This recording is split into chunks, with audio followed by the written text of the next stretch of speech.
Bueno, buenas tardes a todos nuevamente. Antes que nada, agradecer por la invitación y el espacio a las autoridades de la Asociación Médica Argentina, su presidente, doctor Miguel Ángel Galmés, y director de curso de posgrado, doctor Néstor Espizamiglio. Extendemos el agradecimiento, lógicamente, a toda la audiencia por estar presentes en el día de la fecha, en este webinar, a cargo del doctor Fabián Retaco, especialista en emergencia, ultrasonografía crítica y Doppler periférico, fellowship en ultrasonografía pulmonar con Giovanni Volpicelli, miembro de la Asociación Latinoamericana de Tórax y Asociación Médica Argentina. Finalizada la presentación, vamos a dar paso a las preguntas que vayan surgiendo del chat una vez que se haga la apertura. Y sin más, damos inicio a este webinar. Doctor Retaco. Gracias a la Asociación Médica Argentina por esta oportunidad que me da de empezar a compartir lo que es este método disruptivo que hace mucho tiempo, hace más de 10, 12 años, 15 años que estamos transitando y que es un método como instrumento diagnóstico y monitoreo para progresión y regresión de la enfermedad y que se suma a la información del hemograma, de los gases en sangre, del proteinograma, de un electrocardiograma. Es decir, no reemplaza nada de lo que estamos haciendo, sino que suma información y tenemos que estar entrenados para esto. Siempre me dicen que uno tiene que estar, todo lo que hacemos, esto en ultrasonografía es dependiente, operador dependiente. Todo lo que hacemos en ciencias médicas es operador dependiente. Si uno no está entrenado en electrocardiograma, en lo que es una bradiarritmia estable e inestable, bloqueo B tipo 1, bloqueo B de segundo grado, móvil tipo 1, móvil tipo 2, o bloqueo B de tercer grado, una taquiarritmia inestable o estable, ¿qué le doy a la inestable? ¿Qué hago? ¿Qué cardioversión hago en la inestable? ¿Qué fármaco uso en la estable? Esto es lo mismo. Así que creo que se vino para quedarse y esta pandemia que nos azota a todos, lamentablemente nos afecta, pero algo positivo que está dando el lugar que se merece.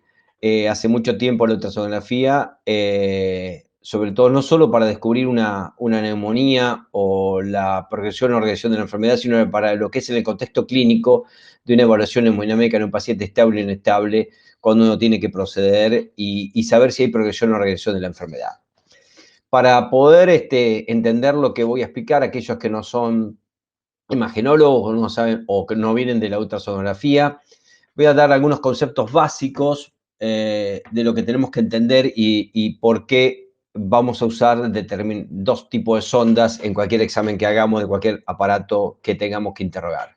El ultrasonido se sabe que nosotros podemos sentir de 10 a 20.000 Hz, pero mayor de 20.000 Hz es un ultrasonido no audible, no perceptible por nosotros, pero tiene esta onda del ultrasonido, es la misma onda o la misma morfología que es la que yo estoy provocando en estos momentos para hablar, esta onda sinusoidal, que tiene características físicas, velocidad, frecuencia, longitud y amplitud, pero que voy a desmenuzar rápidamente estas cuatro.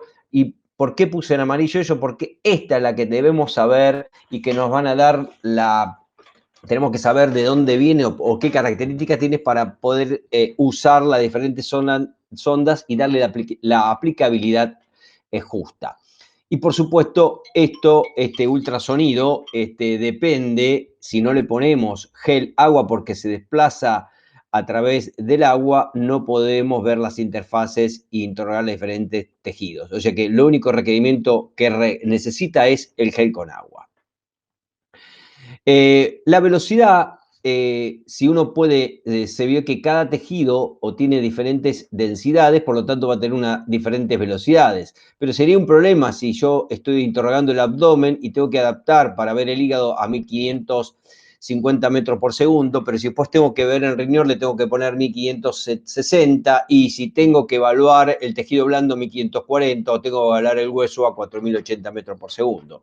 Se demostró que estabulando el aparato en 1540 metros por segundo, la imagen se forma. Por lo tanto, el ultrasonido la velocidad dejó de ser un problema.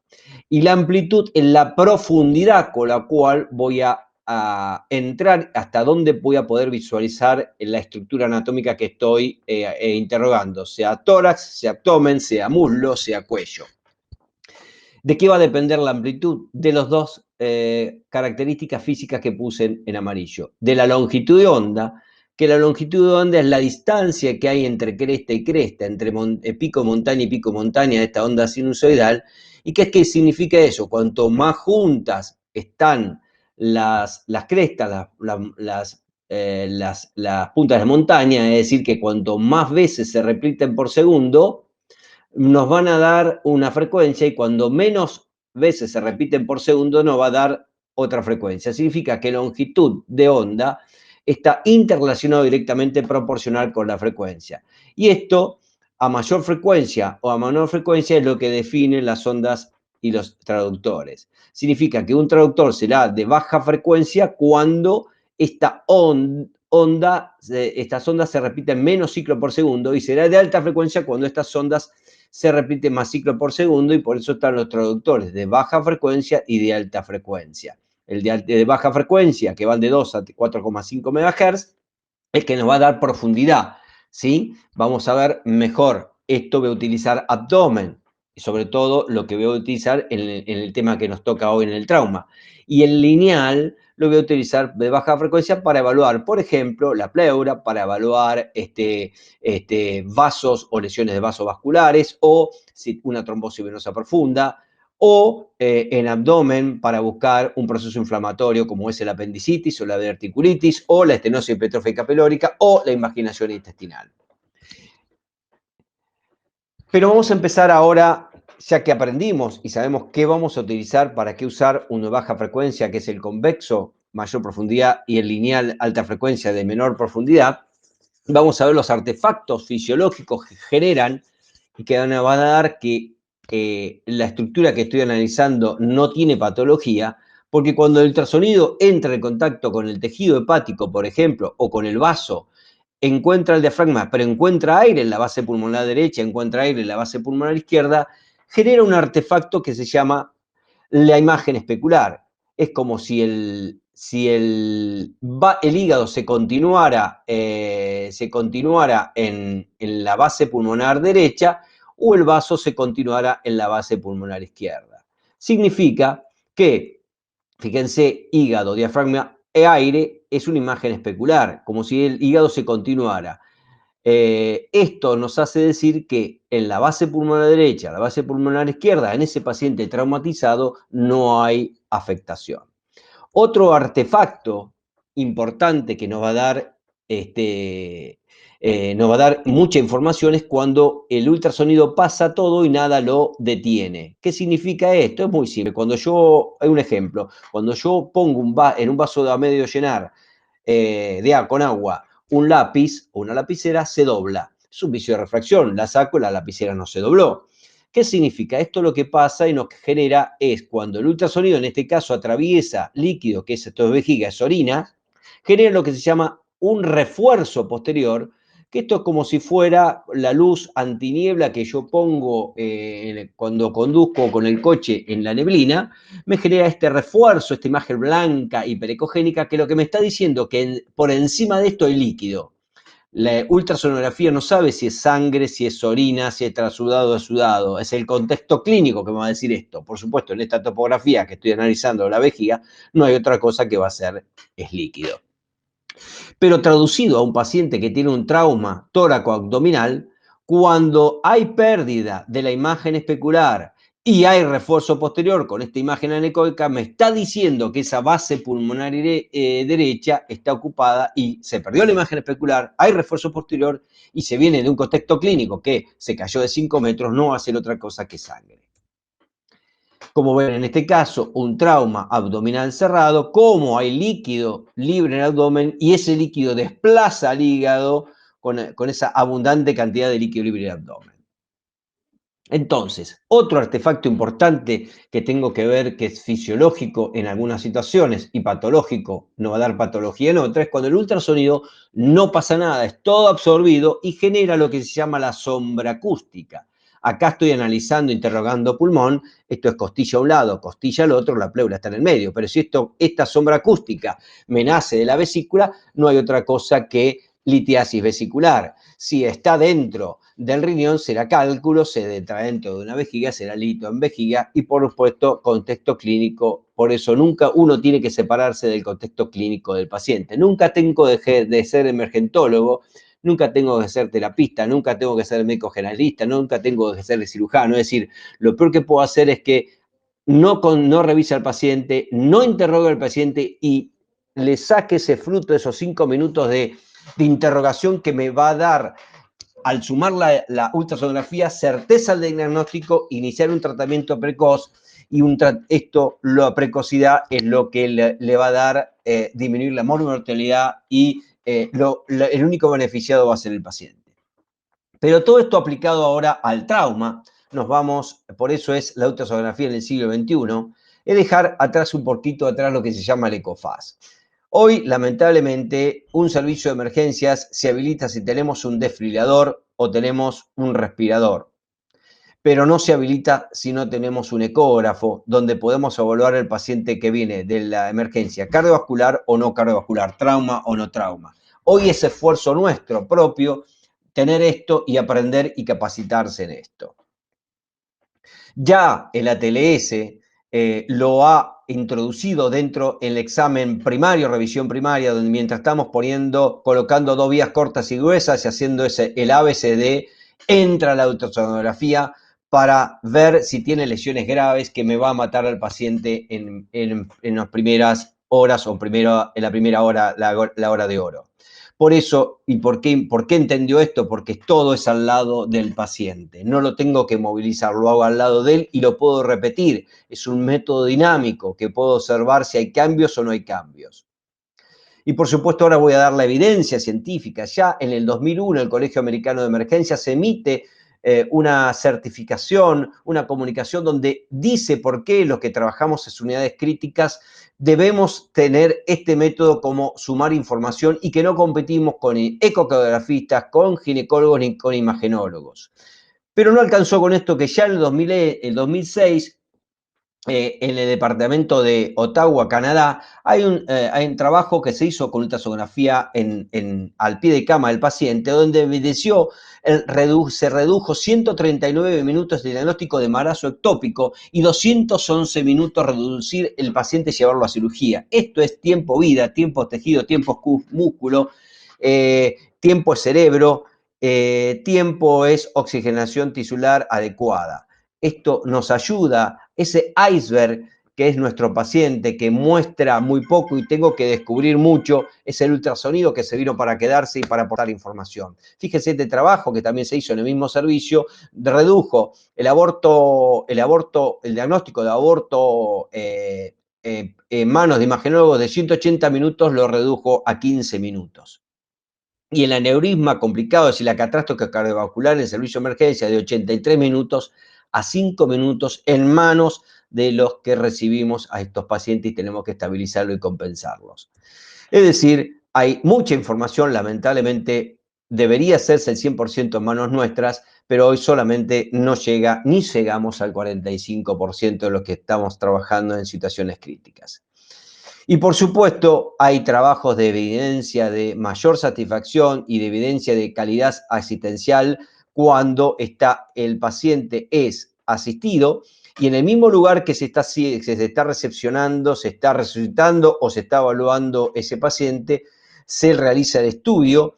Hay satisfacción no solo por parte del paciente, sino satisfacción por los familiares, y ese lugar se ha demostrado a través de distintas portales o instituciones como la Joint Commission Internacional que han demostrado que el servicio que tiene recepción y utiliza la ultrasonografía como método sumatorio al examen clínico, ese servicio crece en atención y crece en calidad asistencial. Y por supuesto, este trabajo, American College, en 2014 ya hace el último comunicado donde dice, lo tenemos que aprender, lo tenemos que sumar, lo tenemos que integrar no solo a la recepción en la atención de emergencias, sino en lo que es en el pregrado y en el posgrado, porque nos va a permitir manejar la conducta terapéutica con mayor precisión y tener médicos formados que tengan ya idea en la utilidad de ultrasonografía es fundamental cuando salen a trabajar en servicios de prehospitalario y hospitalario. O sea que está en las diferentes etapas de la cadena de aprendizaje nuestra. Para seguir conformando y manteniendo la evidencia y demostrando la gran utilidad y por qué tenemos que incorporarlo nosotros a la vida diaria nuestra, este trabajo se hizo en 2013, 6 estudiantes de medicina de último año que no tenían ni idea de ultrasonografía y 6 residentes de medicina se entrenaron un protocolo, el protocolo ACES-SCAN es un protocolo de trauma de situaciones de emergencias catastróficas, es decir, de trauma de lo que recibimos en emergencias. Yo ahora los diferentes escenarios los voy a decir ahora. Es semejante al RASH, ACES es un protocolo anglosajón, y el RASH es un protocolo norteamericano de evaluación del paciente crítico que venga del trauma o no trauma. En este caso son escenarios de trauma, es decir, escenarios cardiorrespiratorios. Tuvieron una preparación previa, se les dio 24, 48 horas antes un libro con videoimágenes y explicación. Se le hizo una capacitación de 12 horas y se los evaluó a cada uno después de haber terminado eso, y el resultado, si eran factibles, que estos 12 personas que nunca habían tenido o habían tomado en sus manos el ultrasonido, eran capaces de resolver los 72 escenarios simulados de emergencias. Los escenarios fueron, por supuesto, en el trauma, el derrame pleural, el hemotórax, el derrame pericárdico, si era taponamiento o no era taponamiento, la disección de aorta ascendente, Stanford A, la disección de aorta descendente, la prolongación sería un Stanford B, neumotórax, es decir, la ausencia de deslizamiento, pero encontrar el line point, el punto pulmonar, que es donde se vuelven a encontrar la pleura visceral y parietal, 100% de especificidad y 100% de valor predictivo positivo para neumotórax. Tromboembolismo pulmonar, paciente que viene con disnea inexplicable. Fíjense, de las 570 ventanas que tuvieron que resolvieron de manera satisfactoria 12 personas, 12 profesionales que no tenían ni idea de ultrasonografía, el 99,7%, con un diagnóstico positivo certero del 93%. Es decir, hubiera sido más fácil para mí poner bedside rápido, no invasivo y bajo costo, que esto es lo que se dice habitualmente, y para mí la evidencia científica es lo que pesa en la medicina que estamos haciendo del siglo XXI, y no solo es de importancia para la etapa hospitalaria, sino que esto es aplicable totalmente en la etapa prehospitalaria. Fíjense, un paciente de 53 años que iba en camioneta con cinturón en el lado del acompañante por una mala maniobra del conductor en la autopista, hace trompos y golpea del lado del acompañante contra el cemento que separa la otra autovía a una velocidad de 100 kilómetros por hora. Para nosotros definir si es de alto impacto o bajo impacto, por supuesto, lo define si es de 50 kilómetros para abajo o mayor de 50 kilómetros. Esto es de alto impacto, por lo tanto, se merece observación de 24 horas, por más que no tenga nada, y se va a merecer, sí o sí, por protocolo, por evidencia científica, una tomografía con contacto endovenoso por las 6 lesiones ocultas que matan al paciente y que inicialmente, después, posteriormente, no las descubrimos y hay que pensarlas. Pero fíjense qué importante. Yo tengo que evaluar qué pasa en la parte cardíaca, si hay derrame pericárdico, si no hay derrame pericárdico, pero no alcanza con una sola ventana, tengo que hacer 2 o 3 ventanas, porque si yo veo un derrame pericárdico, puede ser un derrame pleural, gran derrame pleural que me está simulando en el corte succifoideo que es pericárdico y no lo es, por eso son 2 a 3 ventanas mínimas. Ya automáticamente, rápidamente estoy haciendo la evaluación cualitativa si ese ventrículo derecho es pequeño, si está hiperdinámico, si no está hiperdinámico, si la vena cava inferior está poco pletórica, si hay neumotora, si hay deslizamiento o no hay deslizamiento, si hay imagen especular, si si el polo superior inferior o el polo inferior del riñón, el vértice del hígado, del lóbulo izquierdo del hígado y los paritos córicos derecho es líquido libre. Lo mismo si sucede en el lado izquierdo y si hay líquido libre en Douglas. Fíjense por qué estoy diciendo yo que no es simplemente un ECOFAS, sino que estoy evaluando 3 sistemas y al mismo tiempo estoy evaluando cualitativamente cómo está ese paciente a su ingreso. Pero ¿qué pasa? Este paciente, por supuesto, no tenía nada, estaba normal inicialmente. El de alto impacto lo mantengo y en algún momento yo le tendré que hacer la tomografía por protocolo, por evidencia. Pero ¿qué pasa si este mismo paciente encuentro que tiene derrame pleural izquierdo, pérdida de la imagen especular izquierda y tiene líquido libre en Douglas? Ya cambió el mismo paciente, a los 5 o 10 minutos de haber ingresado al servicio de emergencias, cambio la conducta. Fíjense cómo este método disruptivo me genera un cambio de conducta. Seguramente tengo que charlarlo, yo no soy quien para decir que se opera, que no se opera. Tengo que el trabajo multidisciplinario y compartir mi experiencia con en la parte quirúrgica. Y si el cirujano me dice, tengo que llevarlo al tomógrafo, me lo pide porque tengo que llevarlo al tomógrafo, tengo que definir yo si está en condiciones y hacer la evaluación hemodinámica para ver si va al tomógrafo y que no se me muera en el tomógrafo. Por lo tanto, por eso, esto disminuyó un 60% de las tomografías, este método disruptivo, dinámico, porque yo lo puedo encontrar, lo puedo evaluar, y no todo en todo el mundo tiene un hospital accesibilidad rápida a un tomógrafo. Yo en mi hospital, por ejemplo, en el hospital universitario austral lo tengo a 60 metros, pero en el hospital de la ciudad de Azul, que tengo 50.000 habitantes, no lo tengo al lado de la sala de emergencia, estoy a 15 minutos o 20 minutos trasladando la ambulancia. Es decir, que tengo que evaluar bien lo que voy a llevar y por eso este método disminuyó el 60% de las tomografías porque define quién va y quién no va y conjuntamente, por supuesto, con el especialista, ¿no? Esto hay que compartirlo y no soy quien porque maneje un método tenga toda la verdad yo. Por eso, señores, no se llama más ECOFAS, se llama la evaluación integral del politraumatizado porque son 3 sistemas los cuales yo tengo que definir muy bien y evaluar muy bien para poder trasladar a mi paciente y para poder compartir la información con el especialista, que es en definitiva, si tiene una resolución quirúrgica, le tengo que ofrecer las mejores condiciones para que vaya al quirófano. Vamos a hablar de las distintas ventanas, de los distintos lugares de donde yo tengo que evaluar y ver y cómo y qué tengo que encontrar. Tiene alta sensibilidad, tiene alta especificidad y sobre todo alta sensibilidad más que especificidad en lo que es la detección de líquido libre. Por supuesto, el paciente pediátrico es mucho más simple que el paciente adulto y a su vez los órganos están más expuestos y los órganos macizos como el hígado y el vaso están más expuestos a traumatizar, a recibir con trauma cerrado que en el adulto, ¿no?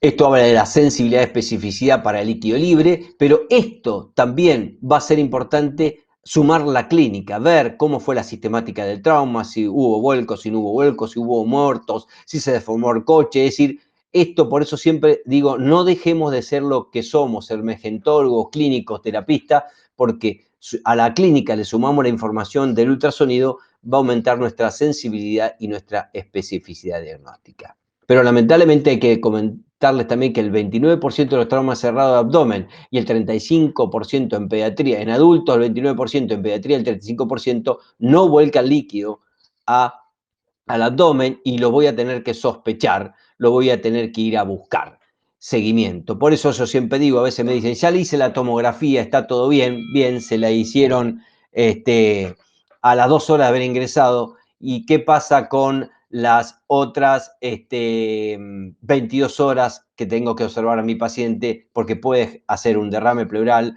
puede hacer una neumotora, me puede hacer un taponamiento cardíaco y puede generar líquido libre que tenga que ir a quirófano. El único método que voy a tener que monitorizarlo y ver si hay progresión o regresión de la enfermedad es este que le estoy presentando ahora, que es la evaluación del politraumatizado sistemática en el siglo XXI.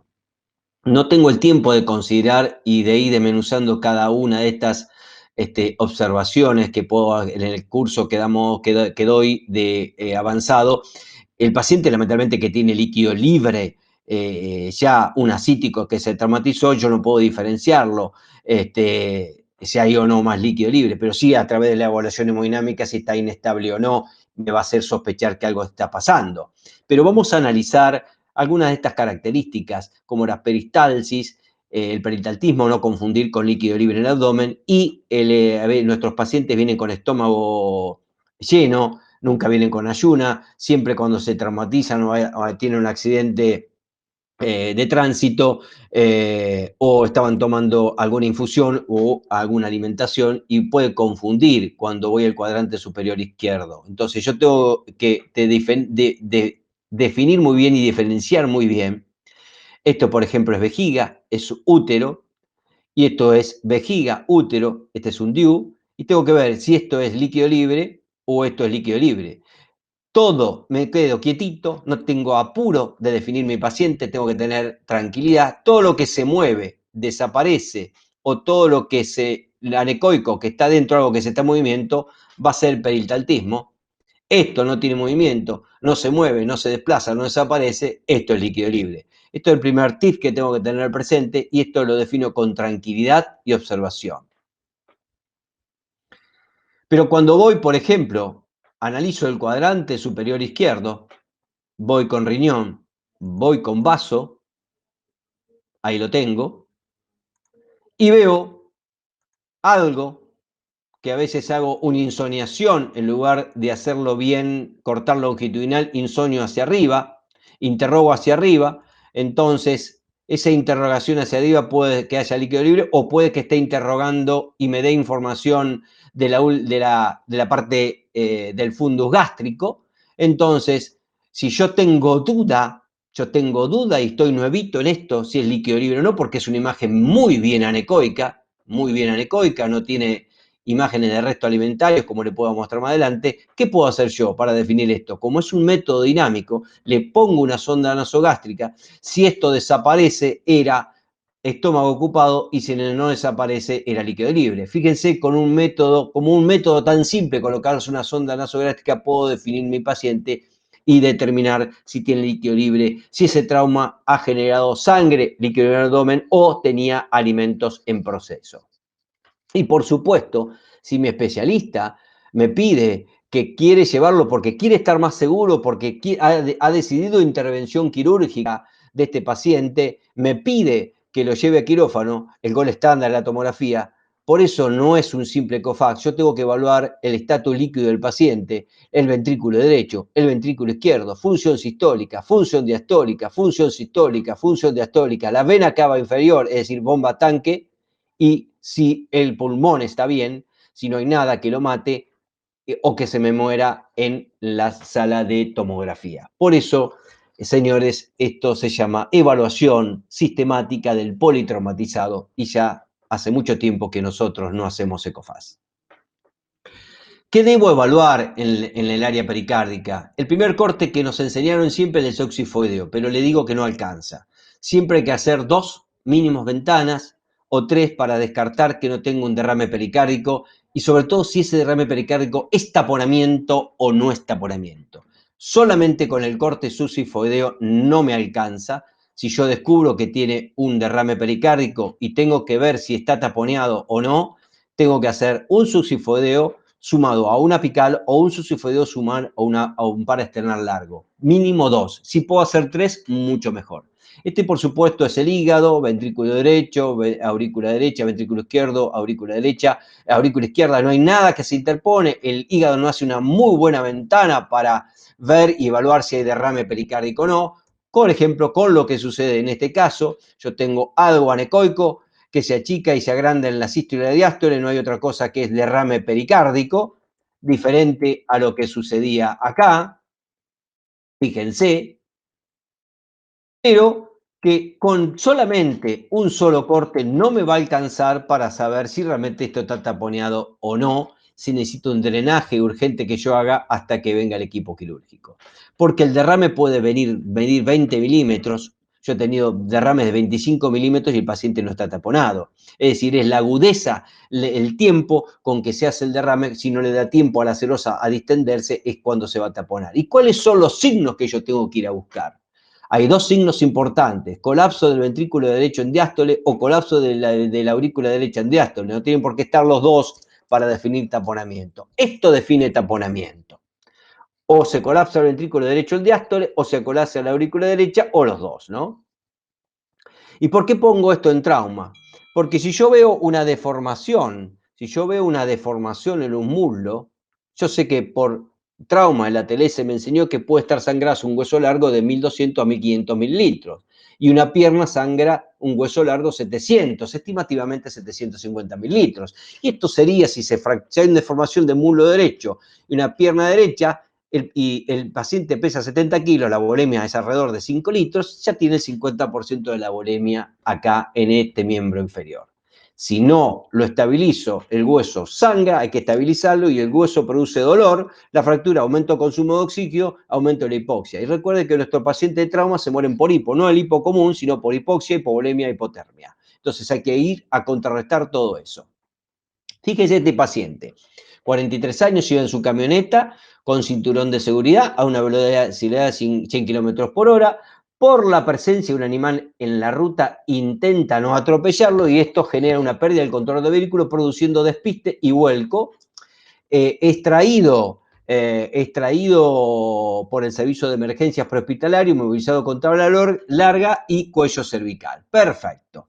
Inicialmente está vigil, Glauco 15-15, está con disminución de la presión de pulso, la diastólica está aumentando, algo me está diciendo, aumento de la frecuencia cardíaca, aumento de la frecuencia respiratoria, por lo tanto este paciente está desaturando, tendría que estar 95%, por eso es un Iber nuestro paciente, con una frecuencia cardíaca de 70-80 y una frecuencia respiratoria de 12. Por eso está como gracias a la madre naturaleza hay mecanismos compensatorios.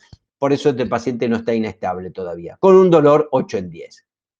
Tengo observación de deformidad del muslo derecho y pierna izquierda. A los 5 minutos se le hace la ultrasonografía torácica, abdomen, no se observa líquido libre, no se observa derrame pleural, no se observa neumotórax, no se observa líquido libre abdomen, pero en la ventana subsifoidea y apical vemos que tiene derrame pericárdico y hay colapso diastólico del ventrículo derecho y al colapso diastólico de la aurícula derecha. Pero ¿es un derrame realmente? ¿Es un taponamiento o no? ¿Es un derrame de alta presión o de baja presión? ¿Qué tengo que ir a mirar? Fíjense por qué no hago ecofaz, señores. Porque si yo me voy a mirar la vena cava inferior y encuentro una vena cava inferior pletórica, la vena A, vena cava inferior A o la B, estoy derrando es un derrame hipovolémico.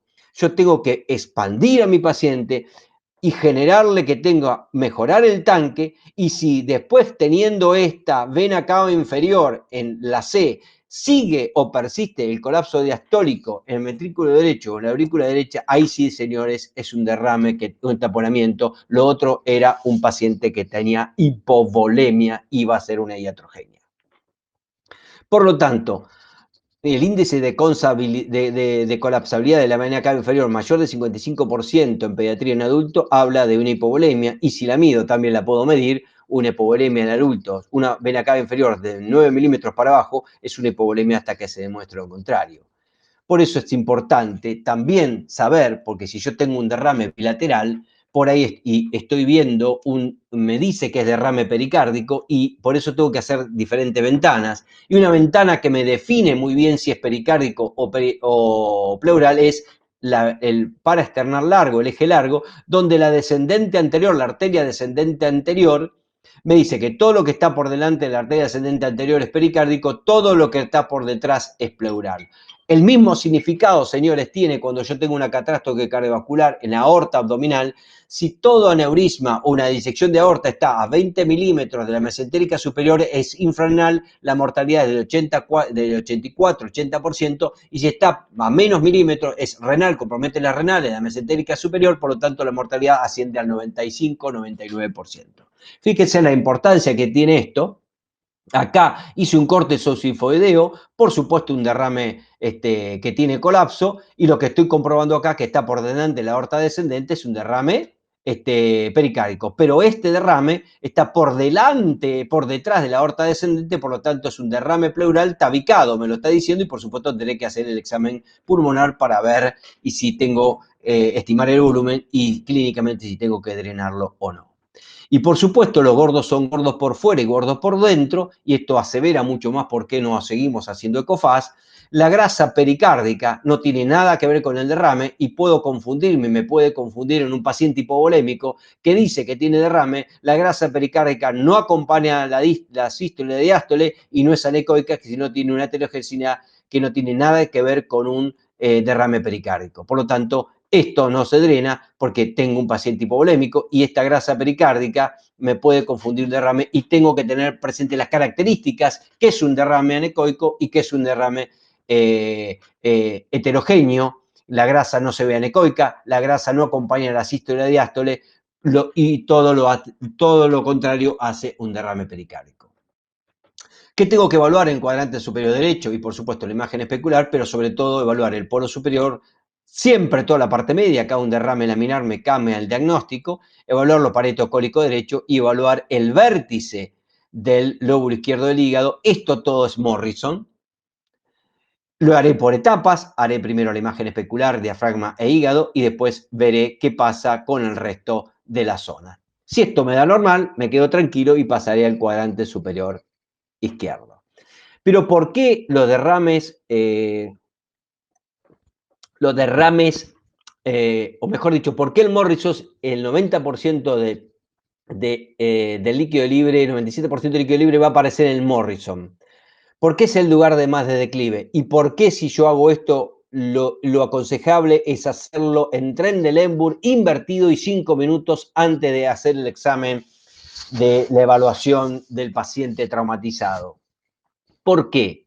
Porque puede haber una lesión de vaso, una lesión de riñón izquierdo, una lesión de flanco izquierdo, región de parieto cólico izquierdo, y de alertar primariamente en el Morrison.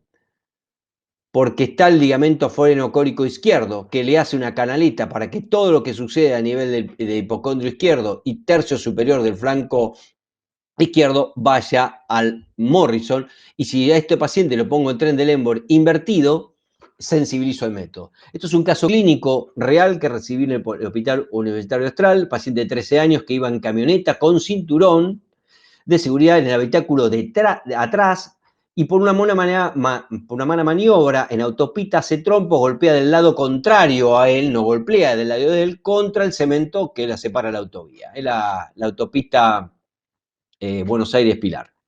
Velocidad de 100 km por hora, el examen al ingreso era abdominal y pulmonar era normal. A la hora de estar hemodinámicamente estable el paciente, con una escala del dolor abdominal 6 en 10, se le hace analgesia, vuelvo a hacer el examen, pulmonar estaba normal, pero cuando me meto en abdomen, dejo el Morrison, dejo el polo inferior, me voy a evaluar el vértice del lóbulo izquierdo y fíjense cómo aparece acá este derrame laminar líquido libre en el abdomen en un trauma cerrado. Fíjense, inicialmente no tenía nada y a las 2 horas el paciente ya había generado líquido libre. A las 2 horas voy nuevamente a hacerle el control porque es un método dinámico que lo tengo que controlar al paciente, no estaba inestable, persistía el dolor y encuentro que este paciente ya, ese líquido libre laminar me había invadido toda la parte media del Morrison, la parte media, mejor dicho, hígado, la parte media del riñón, todo el polo inferior del riñón y en contacto con el vértice del hígado. Fíjense en 4 horas cómo este paciente fue definido y aplicamos y compartimos con el cirujano pediátrico. Hay un score de One que para nosotros lo utilizamos, nos da información, nos da sensibilidad, mejor dicho, para compartir con el equipo quirúrgico, que esto se hizo en manos de los cirujanos, donde se evaluó en los cuadrantes superior derecho, superior izquierdo y hipogastrio, midiendo la cantidad de líquido libre. Si el líquido libre medía menor de 2 milímetros, le daba 1 punto, si medía mayor o igual de 2 milímetros, le daba 2 puntos, y el líquido libre en asas intestinales ya tenía 2 puntos. Sumando los 3 cuadrantes, si esto era mayor o igual a 3 puntos, tenía una sensibilidad del 96% que todos estos pacientes que sumaron, que se sometieron a la evaluación ultrasonográfica, terminaron siendo evaluados con la parotomía exploradora. O sea que es un método que da mucha sensibilidad, por supuesto no va a dar especificidad qué lugar está sangrando, pero que me hace compartir con el equipo quirúrgico porque este paciente tenía más de 3 puntos y terminó en quirófano, pero por supuesto le hice la evaluación hemodinámica, fue al tomógrafo, tenía un desgarro del meso porque el cirujano quería estar más seguro de cuando antes de explorar al paciente, y me parece perfecto que el especialista tenga esa posibilidad, y la posibilidad de que estar estable o inestable se la dimos nosotros evaluando. Entonces, para dar un ejemplo, si yo voy al cuadrante superior derecho, ¿no? Encuentro esto, y esto ya mide más de 2 milímetros, son 2 puntos. Acá no hay líquido libre, nada. Y encuentro acá que mide el Douglas más de 2 milímetros, son 2 puntos, tiene 4 puntos, tiene una mayor o igual a 3 puntos, la sensibilidad de que este paciente tenga posibilidad de que vaya al quirófano. ¿Qué significa? ¿Que yo, porque haya descubierto esto, hay que operarlo? No, tengo que compartirlo con mi especialista y compartir mi experiencia, sumar la experiencia de él, y cuando sumamos experiencia, el único que se que beneficia y compartimos y tomamos en conjunto una conducta terapéutica, se beneficia el paciente. Si el especialista decide y define que hay que esperarlo y expectarlo, me voy a quedar yo al lado del paciente haciendo la evaluación hemodinámica, que esto no aumente y no progrese. Y si aumenta y progresa, le tendré que decir, mira, esto aumentó, progresó, el paciente me parece que se va a inestabilizar, entonces ahí el especialista tendrá que revertir o consensuar una nueva conducta terapéutica. Por supuesto, el derrame pleural ya lo hablamos, no me voy a explayar, la pérdida de la imagen especular, el refuerzo posterior en un paciente con trauma, no hay otra cosa que será sangre. En el cuadrante superior izquierdo tengo que evaluar de la misma manera, ¿sí? La imagen especular, polo superior, polo inferior, parieto cólico izquierdo, es decir, todo minuciosamente, nada me tiene que apurar. Pero recuerden, esto es la pérdida de la imagen especular, un derrame pleural, pero este paciente me consulta mi fellow, nosotros tenemos fellow de ultrasonografía en emergencia, un paciente, formamos los médicos, todos nuestros médicos saben ultrasonografía, pero siempre tenemos que formar expertos que se dediquen exclusivamente en esto, en la unidad de ultrasonografía. Entonces me llama por este paciente que iba en automóvil con cinturón de seguridad, pero ya con un accidente a bajo impacto. El vehículo que iba adelante frena en forma brusca y colisiona contra el vehículo, ¿no? Una leve deformación del automóvil. La escala del dolor era 4 en 10. Inicialmente, perdón, era 7 en 10. Ingresó a la sala de emergencia por protocolo, por escala del dolor y por el trauma. Se hizo analgesia, quedó con 4 en 10.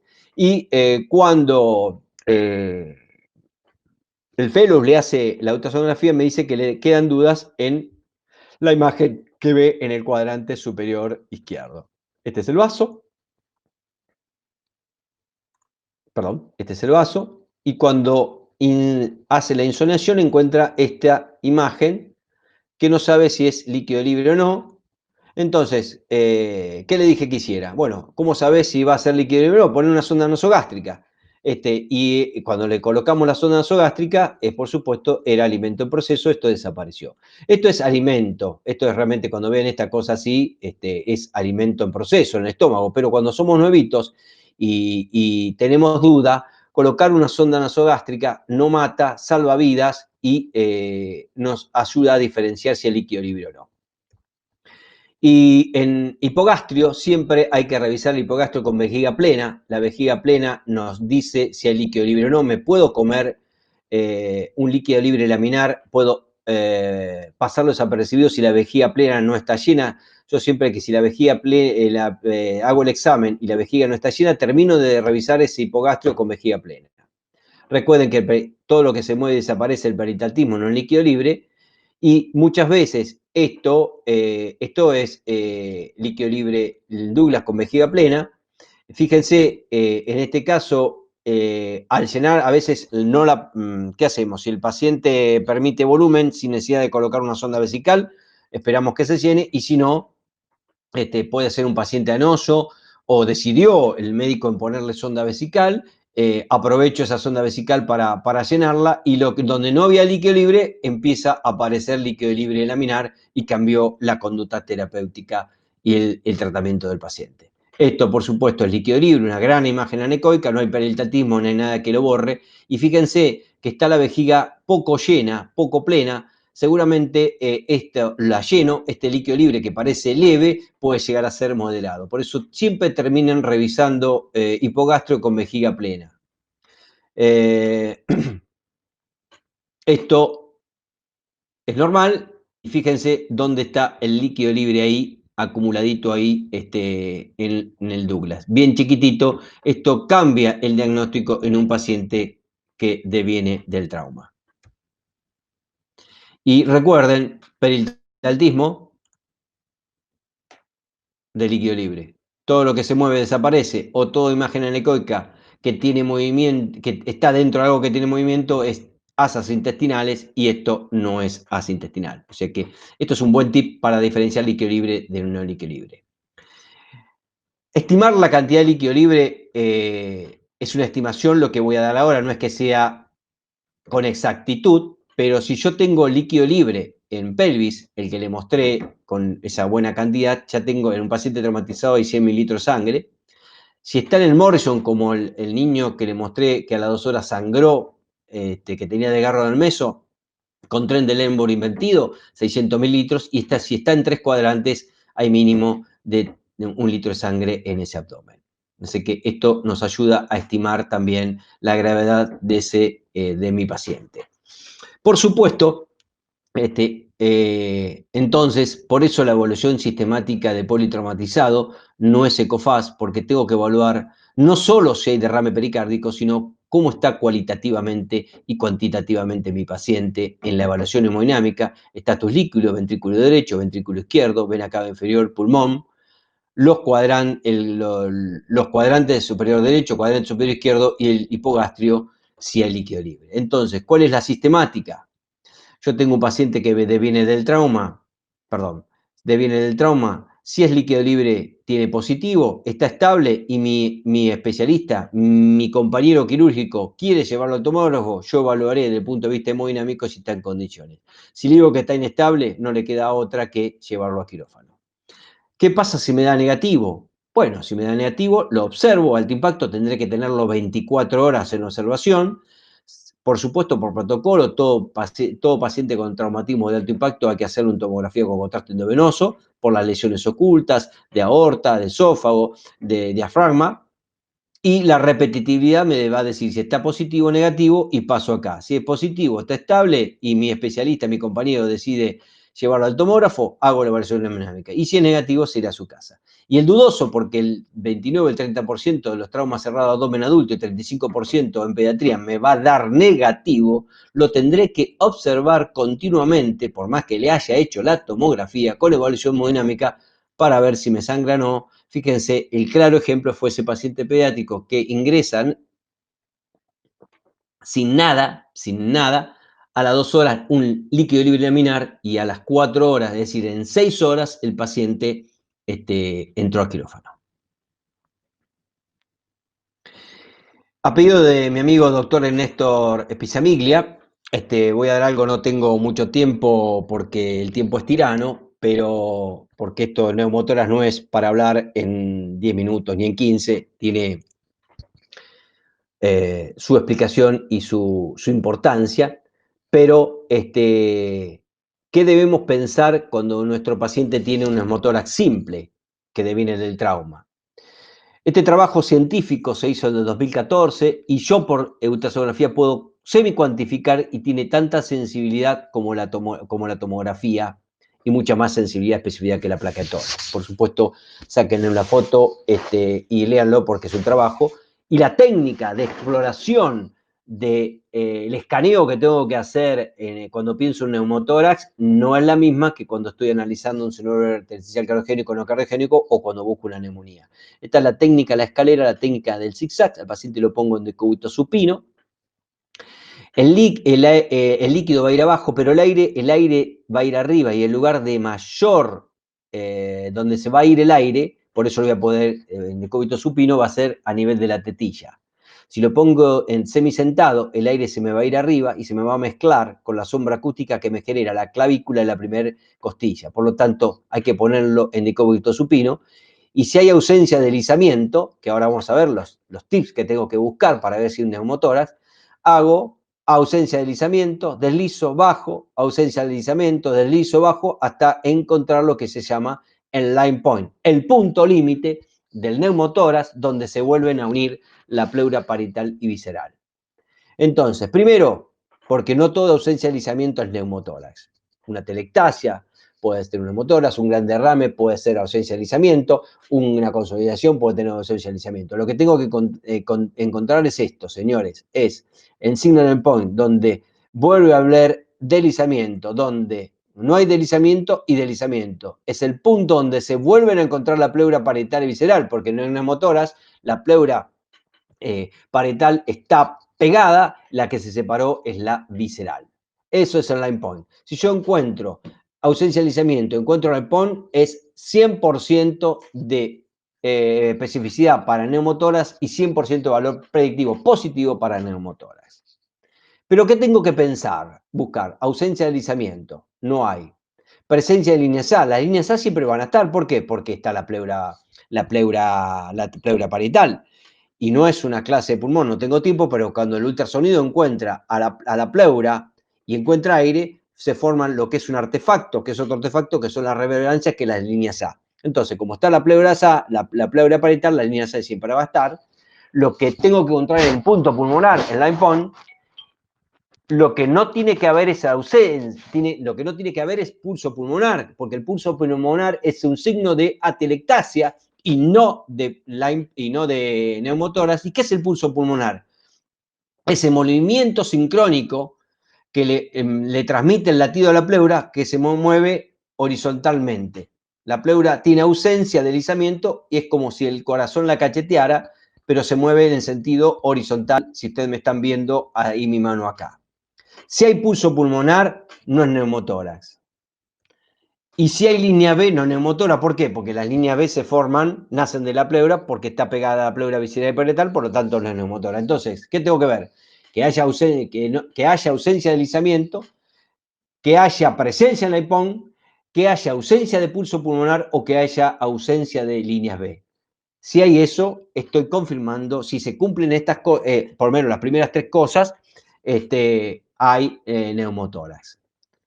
Entonces, ¿qué definió este trabajo científico? Que si el line point está a nivel de la línea axilar media o por detrás de la línea axilar media, este neumotórax es de mayor o igual del 15%. Y por más que esté estable el paciente, hay que drenarlo. Pero si está por delante de la línea axilar media en line point, es menor al 15%, y con el cirujano decidimos si lo expectamos o no, porque realmente no comprometen al paciente, dependiendo, por supuesto, si el paciente tiene una insuficiencia cardíaca global, sistólica, con una fracción de eyección del 25%, un neumotórax del 10 o 15% por ahí lo va a descompensar. Así que siempre también hay que evaluar el contexto clínico del paciente. Pero fíjense qué importancia tiene esto, es más sensible y específica que la placa de tórax y tan sensible como una tomografía.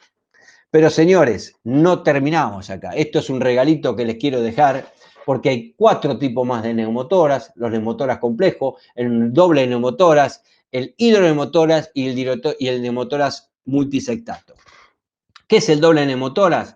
Encuentro doble line point, ausencia de deslizamiento positivo a un lado, deslizamiento positivo al otro lado y doble line point. ¿Esto dónde se da? No es comúnmente encontrar, pero lo encontramos en pacientes que tienen afectación de la pleura, pleuresías, intersticiopatía, fibrosis pulmonares o sometidos a intervenciones continuas torácicas donde generan un atrapamiento localizado localizado, el aire está tapado, el aire queda atrapado entre dos pleuras adherentes, lo que llamamos las bullas. Fíjense qué interesante cómo la ultrasonografía, esto la placa no lo va a ver y nosotros sí lo vamos a ver. Y el otro es el neumotórax, lo que es el line point, acá es el punto de agua, el hidroneumotórax, que esto lo vamos a ver en pacientes ya con afectación crónica de patologías, pacientes que tienen adherencias, que tienen disminución de la elasticidad, es decir, más frágil el parénquima pulmonar, es más rígido. Drenamos los derrames pleurales, insuficiencia cardíaca, casos oncológicos, pleuresías, etcétera, etcétera, y muchas veces aparecen aparecen post de drenaje del derrame, le sacamos el líquido, queda un líquido laminar y por la pérdida de elasticidad del parénquima genera lo que se llama ausencia de deslizamiento, líneas A, pero en lugar de hacer el line point hay punto agua porque hay deslizamiento donde persiste el derrame pequeño pleural. Por lo tanto, esto se llama hidroneumotórax y acá se llama punto agua en lugar de line point. Bueno, esto es un regalo que me pidió el doctor Ernesto Spisamiglia, espero haber cumplido con él, porque dijeron que iba a haber muchos cirujanos viendo esto y sería interesante hacer un trabajo científico sobre esto y seguir haciéndolo sobre la ultrasonografía en el trauma, sobre todo mucho más complejo el neumotórax, ver un neumotórax cuando el trauma es el abdomen, cuando es un politraumatizado con torno inestable y cuando hay contusión pulmonar dando vuelta. A veces el neumotórax no se logra ver y tenemos que usar de un método mucho más amplio. Con la técnica de la escalera no nos va a alcanzar y vamos a tener que escanear 16 regiones de la misma manera el paciente supina, pero mucho más exhaustivo cada espacio intercostal por espacio intercostal. Este caso clínico lo quiero compartir con ustedes. Lo recibí acá en la ciudad de Azul. Una paciente gestante colisiona con su automóvil contra otro automóvil que estaba parado frente a un semáforo en rojo. El automóvil estaba parado y esta señora choca. La evaluación inicial no aporta datos positivos, el útero a la altura del ombligo, o sea que tenía mínimo 20 semanas de gestación, clavo 14-15 estaba nubilada, estaba hipotensa con aumento de la frecuencia cardíaca, respiratoria y una saturación de 25, por supuesto estaba desaturando, le pusimos oxígeno, ¿no? La hipotensión era indeterminada, yo no sabía por qué había chocado esta paciente, porque no me lo aportaba ni ella, porque estaba con un deterioro del sensorio, ni familiares, porque estaba sola, ni los que estaban. Cuando le hago la evaluación hemodinámica, lo que vi automáticamente, rápidamente, es un corazón con ventrículo derecho pequeño, ventrículo izquierdo besante, es decir, hiperdinámico. Fíjense, en el mismo corte subsinfoideo, me lateralizo y visualizo la vena cava inferior, una vena cava inferior menos 9 milímetros, hipovolemia hasta que se muestre lo contrario. Esta vena cava inferior medía 2,4 milímetros, por lo tanto había una hipotensión, había algo de pérdida de volumen que yo la tenía que buscar. De lo que hicimos en la evaluación de politraumatizado, nos vamos a pulmón, por supuesto pulmón normal, no había deslizamiento presente, por lo tanto se descartó neumotórax bilateral, que algo que me generaba, no sabía por qué había chocado esta paciente. Evaluamos la pleura, había deslizamiento, perfecto. Siempre el neumotórax se busca con el lineal y no con el convexo, es decir, con el de alta frecuencia. Y pasamos no encontramos nada en corazón, no encontramos nada en pulmón, pasamos a abdomen, cuadrante superior derecho, hígado, imagen especular normal, polo superior, la parte media no había nada, polo inferior, fíjense, el vértice del hígado no había nada, hasta acá se inspecciona, y los paritos cólicos derechos, todo normal. Pasamos al cuadrante superior izquierdo, también, vaso, imagen especular, polo superior, parte inferior, parito cólico izquierdo, no encontramos nada y nos fuimos al último espacio, que es el que tenemos que investigar, que es el hipogastrio.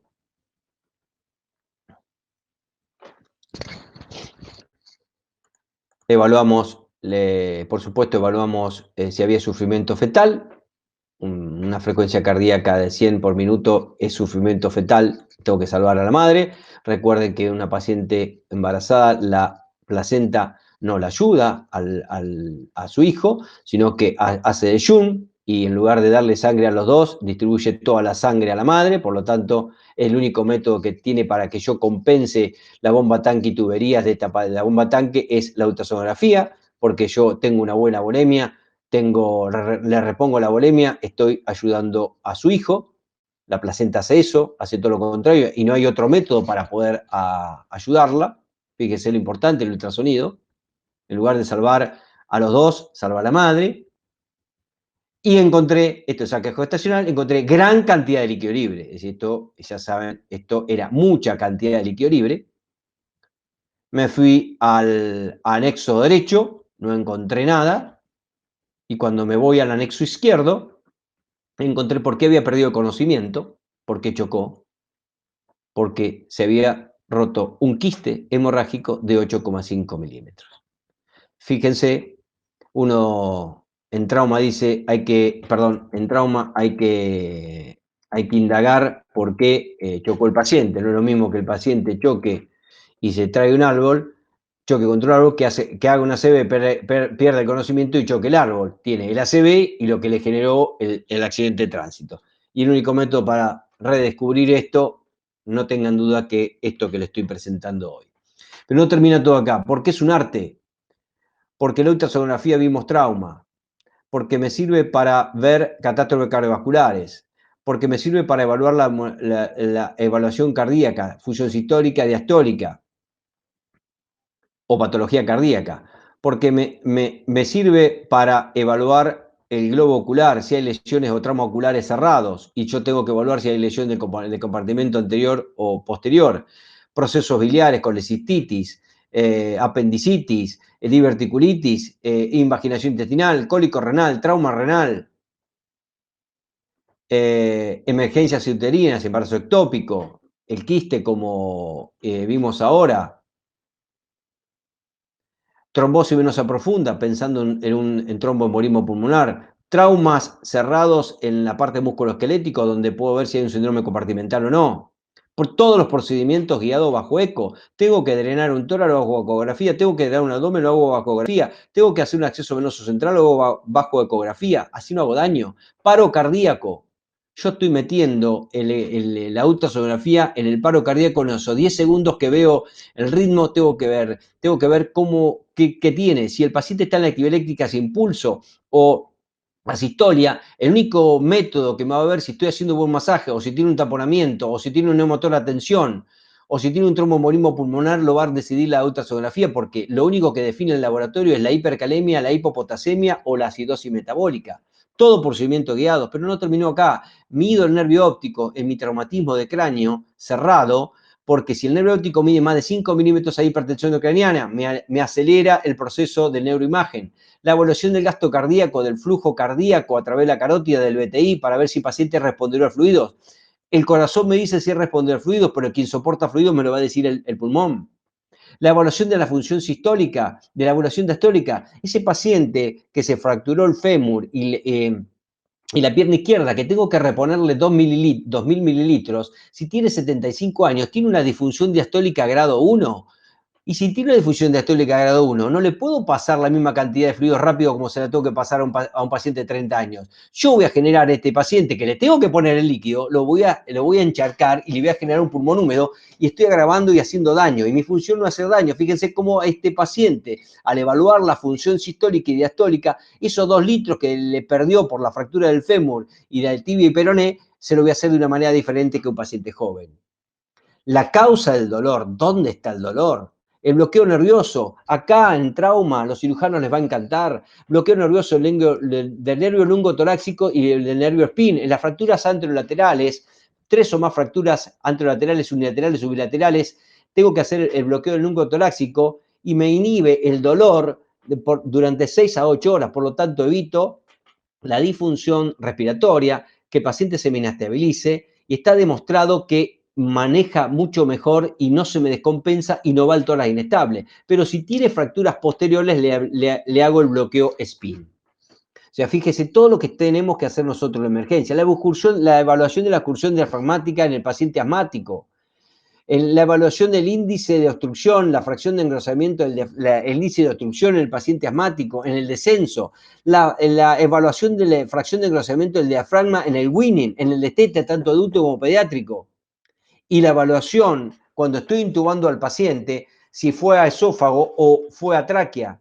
Automáticamente yo puedo ver, porque acá Testudo se equivocó seguramente, o lo hizo en pacientes muertos, el esófago no está detrás de la tráquea, está detrás y debajo del lóbulo derecho de la tiroides. Por lo tanto, cuando yo intubo el esófago y yo tengo el traductor lineal puesto en la tráquea, se me va a generar, si intubé el esófago, automáticamente se va a generar el signo de la doble tráquea o doble tubo.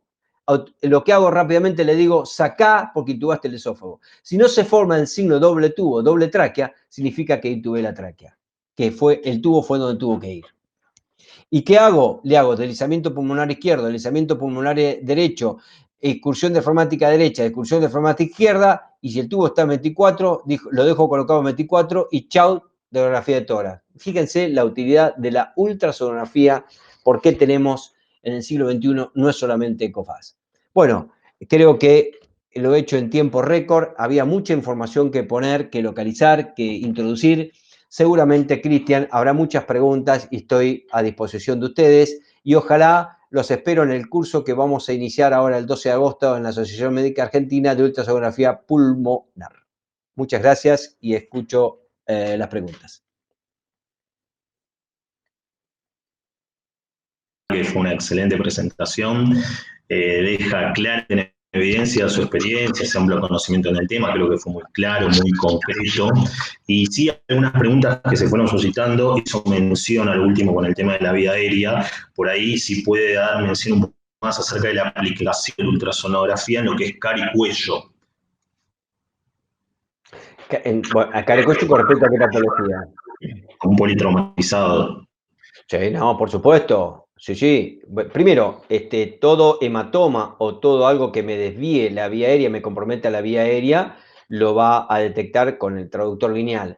Y sobre todo, muchas veces uno hoy el paciente no tiene ningún trauma y por ahí su paciente ignorábamos porque el paciente estaba inconsciente y no lo sabíamos. El paciente que estaba anticoagulado y le accede una vía central a ciega yugular interna y hacemos un hematoma y ese hematoma comprime la vía aérea y lo deforma. Me ha llegado muchas veces con esa situación y yo puedo definir y ayudar y guiar a la intubación orotraqueal, cuánto está desviada la vía aérea, cuánto mide la glotis y qué tubo endotraqueal va a pasar. Porque también me sirve, no tengo tiempo de explicarlo, yo puedo, lo que es la DEI de Lemon, los predictores de vida dificultosa, cuando miro, lo puedo evaluar midiendo las partes blandas y midiendo si los aritenoides tienen ángulo cerrado o tienen ángulo abierto. Si tienen ángulo abierto no va a tener problema de pasar un tubo 8, pero si tienen ángulo cerrado intentaría con un tubo 7,5 porque no me va a pasar. Genial, clarísimo, Doc. Después, alguna otra pregunta por ahí para que quede un poco claro el concepto, si hay alguna forma o cómo darse cuenta si estamos ante un derrame pleural o ante un hemotórax, si hay alguna característica ultrasonográfica. Bueno, el contexto clínico del paciente, no hay otra. Si el paciente tiene disnea, falta de aire y tiene una disfunción sistólica alterada, ya cualitativamente lo veo, no necesito medirlo, porque yo puedo calcular cuánto grado de disfunción sistólica, eso es cardíaco. Si viene del trauma, se me cayó de 5 metros o se cayó de 3 metros y encuentro líquido libre, no va a ser otra cosa que sangre. Tengo que siempre nunca separarme del contexto clínico del paciente. Perfecto. Después por ahí creo que fue una pregunta que se repitió con respecto a un caso. Paciente estable, FAS negativo. Listo. ¿Cuándo repito el FAS? ¿Hay un tiempo prudencial? Normalmente nosotros, si el paciente está estable y si es de alto impacto, cada 2 horas estamos encima del paciente. No hay nada rígido. Fíjate, si yo hubiera cada 4 horas, a este paciente, al pediátrico, lo hubiera agarrado con líquido libre abundante. Si uno está, el ecógrafo lo tengo ahí, lo sé manejar. lo pongo en stand-by, lo prendo, no me cuesta nada inspeccionarlo. En 5 minutos haces una evaluación integral del paciente y detectás el líquido libre laminar. Líquido libre laminar te cambió la historia al paciente. A un paciente traumatizado le cambió el circuito del camino. No significa que yo encuentro el líquido libre y lo voy a operar, pero ya me está diciendo que te tengo que llamar a vos, que vos sos cirujano. Cristian, vení, mirá, yo encontré el líquido libre, está estable, está compensado, lo voy a seguir observando, pero estate atento. No, lógicamente, genial. Y por ahí lo hago propio también esta pregunta, es cómo piensa que va a modificar la enseñanza de lo que es la ultrasonografía, lógicamente en este momento de pandemia. ¿A qué te referís? ¿Cómo piensa que va a modificar la enseñanza? ¿Modificarla en qué sentido? No entiendo. Claro, en este momento de pandemia por ahí está un poco más limitado, lógicamente lo que es la enseñanza presencial y como todos sabemos la ultrasonografía es algo operador dependiente. ¿Cómo piensa que de acá en más puede llegar a modificar la enseñanza hacia un alumno? No, algo positivo. Por ejemplo, yo tengo todos videos grabados, cómo se hace esto que expliqué, todo escaneado, video, cómo tenés que poner, hacer el corte subsifideo, cómo tenés que hacer el corte eje largo, eje corto, apical, cómo pones el traductor en el cuadrante superior derecho, cómo pones el traductor en el cuadrante superior izquierdo, cómo pones el traductor en el hipogastrio. Nos ha agilizado que esto va a quedar para cuando no haya pandemia, porque es una manera mucho más didáctica, nos ha hecho crear una manera mucho más didáctica para enseñar. Y después hay pacientes que tienen patología crónica. No te olvides que hay ascitis o los dializados tienen líquido libre. Bueno, esos pacientes inicialmente los vamos a utilizar para practicar hasta que podamos ir al hospital. Esto mismo vamos a introducir en el AMA. En el AMA yo tengo pacientes con patología crónica respiratoria y cardíaca que cuando el sistema de salud lo permita, vamos a ir a practicar a un lugar cerrado, con grupos reducidos, para poder ver líquido libre, disfunción cardíaca, disfunción sistólica, diastólica, y todo lo que sea la patología pulmonar, sobre todo los pacientes que tienen fibrosis o que tienen intersticiopatías, se asemeja mucho a lo que es agudo. Perfecto. Nuevamente felicitaciones en honor al tiempo. Yo no sé si usted quiere hacer alguna otra aclaración, algún otro comentario antes de finalizar este webinar. Yo no tengo problema si hay más preguntas, estoy a tu disposición. ¿Alguna otra pregunta por ahí? Ya vamos cerrando. Hace referencia por ahí, lógicamente, usted habló todo el tiempo de que el FAS en la evaluación primaria y hace referencia en qué utilidad tendría en la evaluación secundaria. Lógicamente que en la evaluación secundaria el gol estándar es la tomografía por ahí, entonces si usted le encuentra alguna aplicación de la ecografía en la evaluación secundaria, ya cuando el paciente está estable. No, es eso, eso se llama monitoreo. Monitorizar al paciente. ¿Qué me pasa en mi hospital? Por ejemplo, en azul. Hay el tomógrafo. Todos le piden tomografía. Perfecto, se traumatizó. No tiene neumotórax, no tiene líquido libre. ¿Y qué le pasó en las otras 22 horas restantes? ¿Quién lo va a monitorizar? La ultrasonografía. Tal cual, tal cual. Es decir, en Bueno, primaria y en secundaria está la ultrasonografía metida. Por más que necesite la tomografía, no tengo dudas que la van a necesitar, seguro. El de alto impacto tiene la tomografía con contraste endovenoso. Pero si no tiene líquido libre, inicialmente, por más que sea de alto impacto, a vos te da tiempo porque o el tomógrafo no está disponible, o lo tenés que trasladar, o, por ejemplo, en el Hospital Universitario Austral, el tomógrafo estaba saturado y cuando me llegó el traumatizado, teníamos que esperar. ¿Qué decidía que lo hiciéramos rápido y dejaran todo lo que tenía que hacer? Que tuviera líquido libre. Excelente. Por ahí no quedó claro, están preguntando recién ahora acerca de cuál es la diferencia, por ahí hizo mención a lo que es la sombra acústica posterior y el refuerzo posterior. El refuerzo posterior habla de líquido. La sombra acústica habla de calcio, de hueso, calcio. Todo lo que tenga calcio va a ser sombra acústica. Un cálculo te va a hacer sombra acústica. Una calcificación te va a hacer sombra acústica. Algo negro. Lo otro es líquido. Entonces, si yo veo algo líquido, un refuerzo posterior, arriba, si hay aire o había suciedad en el abdomen, me está diciendo que hay líquido. Que tiene líquido libre el paciente. Líquido libre. Listo, la realidad es clarísimo, Doc. La verdad, muchas gracias. Creo que han sido todas las preguntas. Todos están pidiendo, obviamente, lógicamente, si se va a repetir. Quédense tranquilos que se grabó esta charla, se va a repetir seguramente y se colgará en la página oficial de la Asociación Médica Argentina. Sin más, Doc, por último, no sé, alguna otra aclaración, comentario, ya por parte de las preguntas, vamos por finalizado. No, yo realmente estoy muy agradecido a la Asociación Médica Argentina, al doctor Ernesto Piciamiglia, a vos que te sumaste conmigo a todo esto y que no tengan temores en formarse en ultrasonografía. Por supuesto, de la noche a la mañana esto no se logra. Yo hace muchos años fui alumno como los que van a ser alumno conmigo y esto se puede hacer. El aparato es estúpido, yo siempre digo, el que es inteligente es uno. Y entonces el que va a saber interpretar la imagen somos nosotros, el aparato nos da información y que tenemos que, con el contexto clínico, más lo que nos da el paciente, más lo que pedimos, por supuesto, porque esto no reemplaza un electrocardiograma, no pedir un laboratorio o no pedir un gases en sangre, no reemplaza nada. Es suma información a lo que estamos haciendo siempre nosotros. Que se animen porque es la medicina del siglo XXI.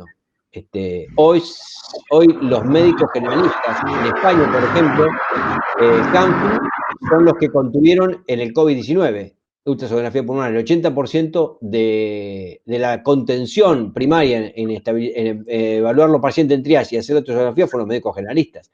Hoy los nefrólogos, antes, en los países desarrollados, cuando ingresa el paciente de diálisis, le hacen la ecografía pulmonar antes, a la hora, a las 2 horas, a las 3 horas de diálisis. Hoy no se coloca una sonda vesical sin bajo control ecográfico. Fíjense lo simple que es esto. ¿Por qué? Porque muchas veces mandamos un paciente a la casa con la sonda está colocada en el área prostática y le generamos un trauma al paciente. No, lógicamente, concuerdo con usted. Creo que lo hemos conversado. Somos partidarios de que es un método totalmente no invasivo que está a la orden del día. Y la realidad es que la utilización de la ultrasonografía, a mi consideración, bien utilizado, define la toma de conducta ante un paciente. Y en realidad que cambia la conducta totalmente. Pero bueno, muchísimas gracias, doctor Retaco. La verdad fue un honor haberlo conocido. Muchas gracias a toda la audiencia nuevamente, a las autoridades de la AMA. Y bueno, creo que sin más, hasta cualquier momento. No, gracias a ustedes, muchas gracias, Cristian, y un enorme agradecimiento a Néstor Piciamiglia, que es un gran profesional y un visionario en esto. Un abrazo, saludos. Hasta luego, que sigan bien.